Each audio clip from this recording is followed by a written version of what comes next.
So I live in a flat with 3 other people: childhood best friend, a guy from my uni course, and his cousin.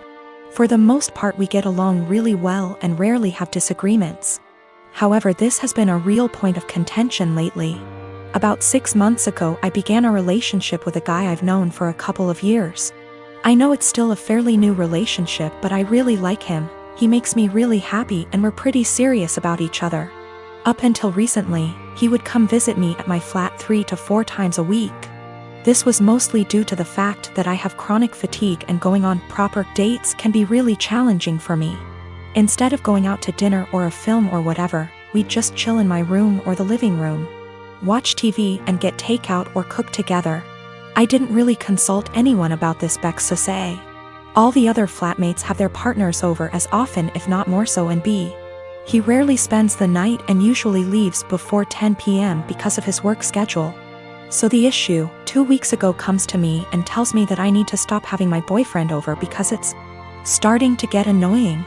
I asked her why and she said it's irritating to have someone who doesn't live there skulking around all the time. I pointed out that her boyfriend sleeps over 3 nights a week and thus is here more often than mine, and she claimed that was different because they've been together for 11 years and are moving in together once her lease is up.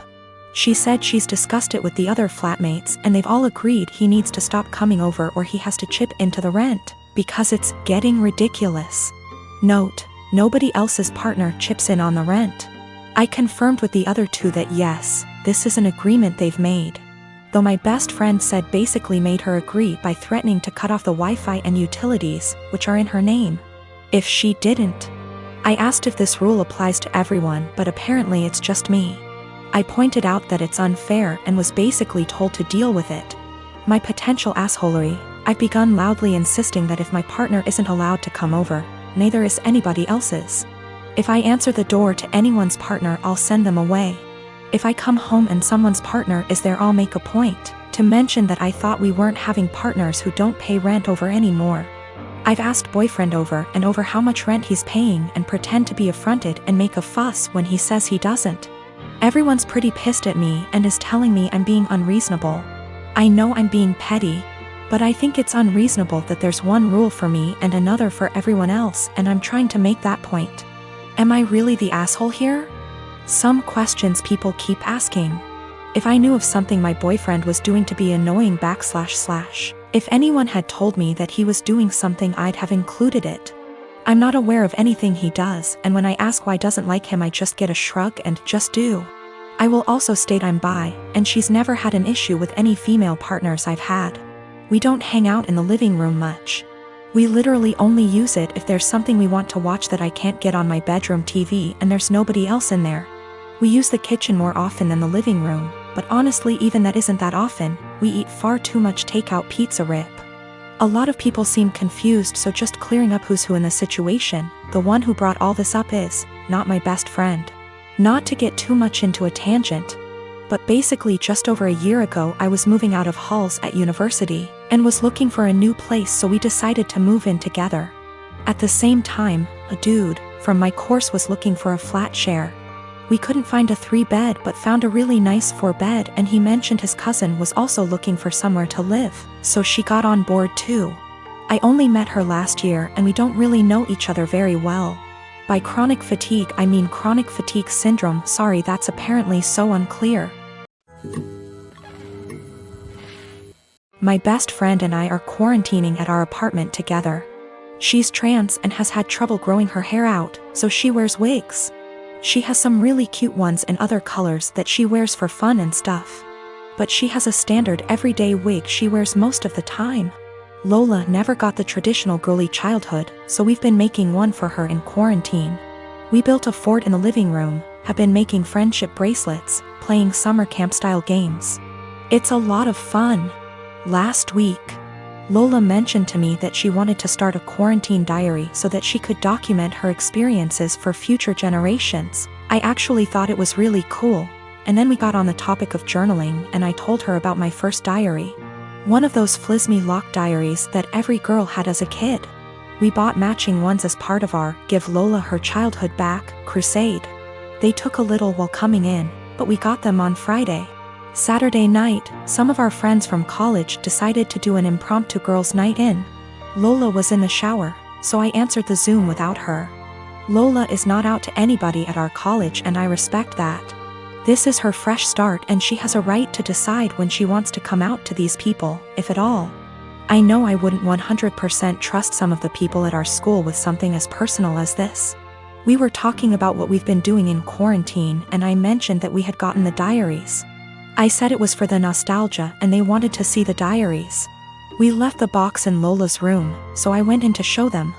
Lola and I go into each other's rooms all the time, we're basically sisters to one another, and it's just about second nature. When we were younger, we had keys to each other's houses. I didn't think anything of it. I flipped the camera to show the diaries and didn't flip it back. I got distracted by a cute choker on her dresser and forgot that the camera was flipped back / there was anything to hide. They knew Lola has worn wigs out to parties / the club / etc., but her everyday wig was right out in plain view, and one of our nosier friends asked what the new wig was. I completely blue-screened and someone else realized that it was Lola's hair. I genuinely had nothing to say. They were asking why Lola wore a wig and I had no explanation. I didn't want to out her. Someone else came to the conclusion that Lola must have cancer or alopecia or some other horrible thing that causes hair loss. They've decided that she was just too embarrassed to say, and they all started going on about poor Lola, etc. I just didn't know what to say and I said it wasn't my place to confirm / deny. I hung up and immediately told Lola. I apologized profusely, and I know how badly I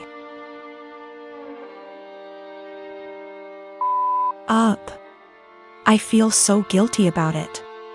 But, understandably, she's upset.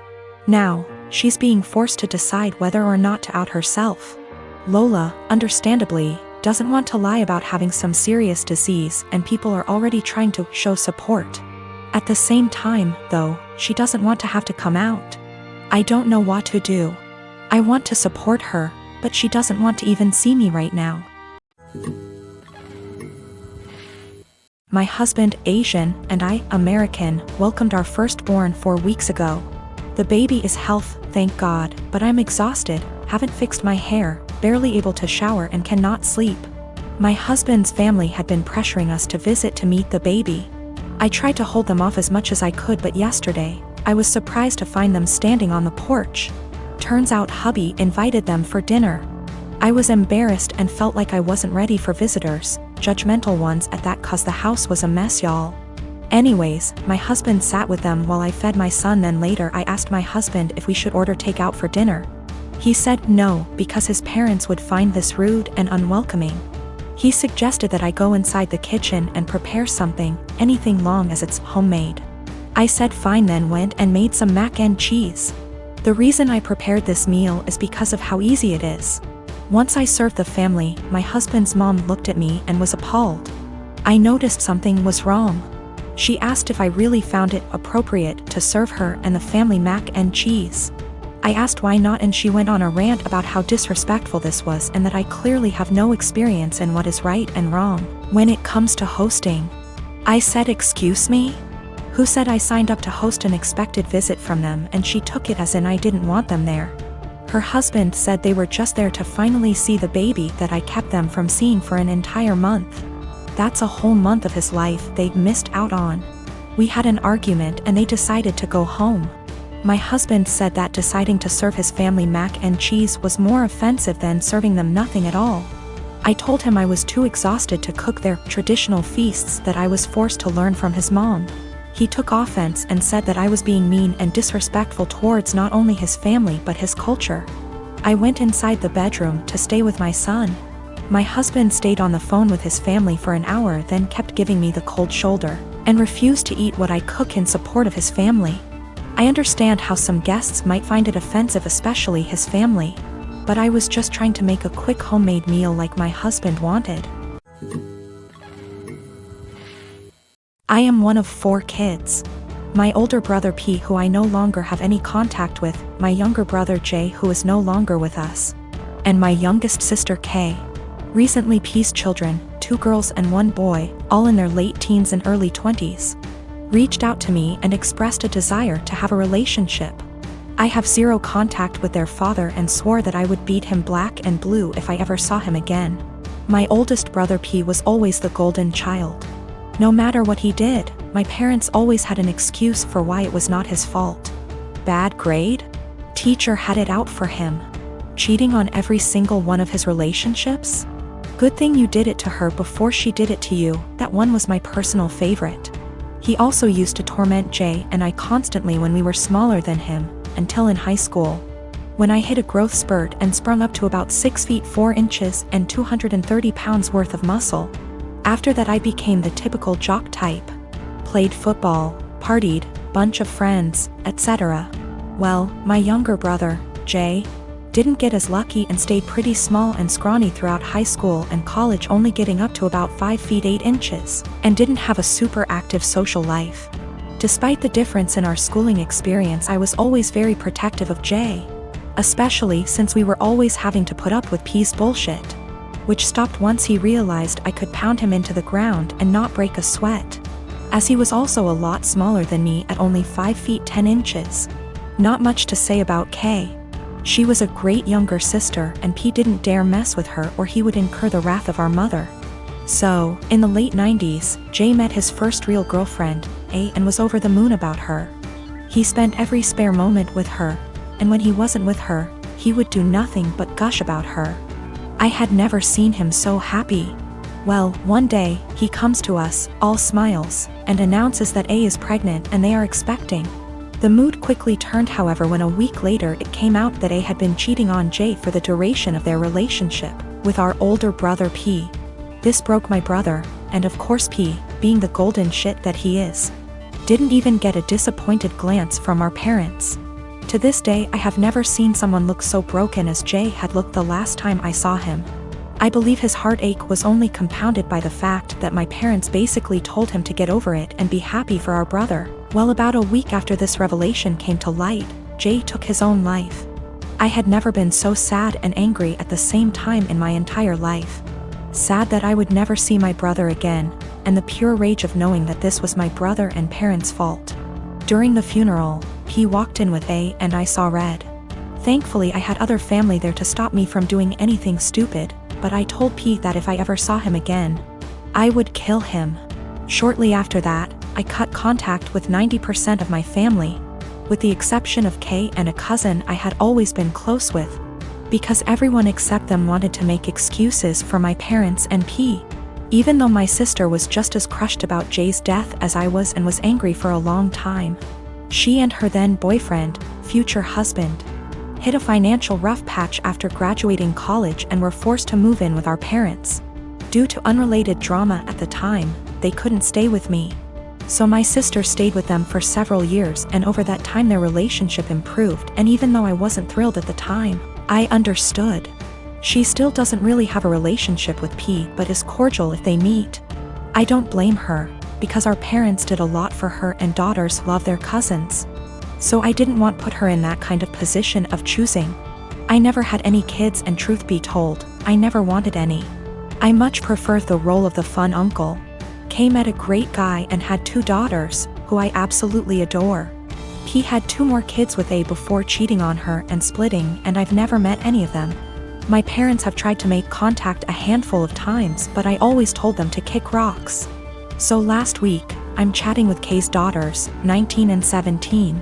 And they mentioned that their cousins have wanted to meet me for a long time and were hoping I would be willing to meet them as well. I don't believe they know everything that transpired between their dad and I. But I would be lying if I said I never had any desire to meet them.